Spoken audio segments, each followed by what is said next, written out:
Hello dear bankers, आज हम लोग बात करेंगे लिक्विडिटी रेशियो के रिगार्डिंग। एएफएम का एक इंपॉर्टेंट कंसेप्ट है जब आप जेएआईबी पेपर 3 में पार्टिसिपेट करते हैं। इसके ऊपर बेस्ड न्यूमेरिकल भी आपसे पूछे जाते हैं। तो क्या होता है लिक्विडिटी रेशियो? जब किसी फर्म की शॉर्ट टर्म सॉल्वेंसी को अगर आप मेजर करना चाहते हैं तो वो हम लिक्विडिटी रेशियोज के थ्रू मेजर करते हैं। यानी फर्म अपने शॉर्ट टर्म ऑब्लिगेशंस को मीट कर पा रही या नहीं कर पा रही है, इसकी जानकारी हमें लिक्विडिटी रेशियो से पता चल जाती है।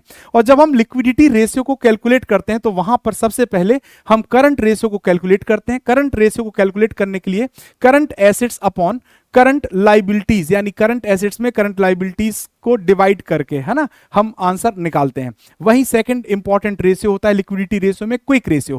क्विक रेशियो का फॉर्मूला होता है current assets minus inventory upon current liabilities. और तीसरा इंपॉर्टेंट रेशियो होता है लिक्विडिटी रेशियो में कैश रेशियो। कैश रेशियो निकालने के लिए हमें cash equivalent plus short term investment upon current liabilities करना होता है, तो हम अपने कैश रेशियो को भी कैलकुलेट कर पाते हैं। तो लिक्विडिटी रेशियो में तीन इंपॉर्टेंट रेशियोज हैं, करंट रेशियो, क्विक रेशियोज और कैश रेशियोज। ऐसे ही इंपॉर्टेंट कंसेप्ट के लिए जुड़े रहिए हमारे साथ जेएआईबी सीआईबी वाला के साथ, पावर्ड बाय पीडब्ल्यू।